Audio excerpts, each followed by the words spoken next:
மகளிர் உலகக்கோப்பை இறுதிப் போட்டிக்கு இந்திய அணி முன்னேறியுள்ளது. இது தொடர்பான செய்திகளை அடுத்தடுத்து பார்க்கலாம்.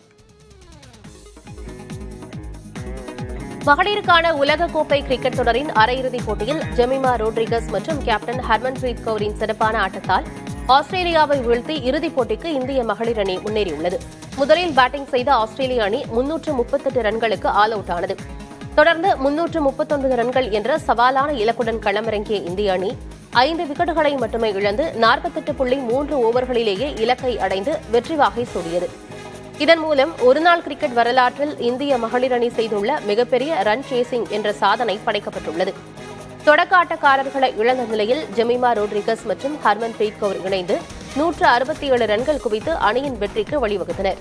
இந்த வெற்றியின் மூலம் இறுதிப் போட்டிக்கு முன்னேறியுள்ள இந்திய அணி ஞாயிறன்று தென்னாப்பிரிக்காவை எதிர்கொள்கிறது.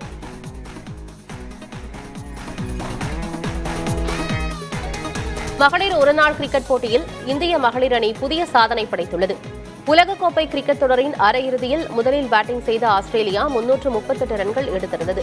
அந்த இமாலய இலக்கை சேசிங் செய்து வெற்றி பெற்றதன் மூலம் இந்திய மகளிர் அணி வரலாற்று சாதனையை படைத்துள்ளது.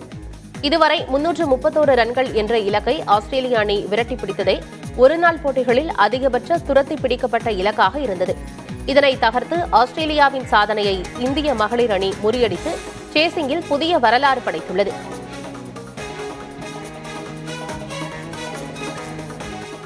மகளிர் உலகக்கோப்பை கிரிக்கெட் தொடரில் இந்திய அணி இறுதிப் போட்டிக்கு செல்ல பெரும் பங்காற்றிய அதிரடி நாயகி ஜெமிமா ரோட்ரிகஸுக்கு ஆட்ட நாயகி விருது வழங்கப்பட்டது. அரையிறுதிப் போட்டியில் ஆஸ்திரேலிய வீராங்கனைகளை மிரள வைத்த ஜெமிமா 127 ரன்கள் குவித்து ஆட்டம் இழக்காமல் இறுதி வரை சிறப்பாக செயல்பட்டதற்கு இந்திய கிரிக்கெட் ரசிகர்கள் பாராட்டுகளை தெரிவித்து வருகின்றனர்.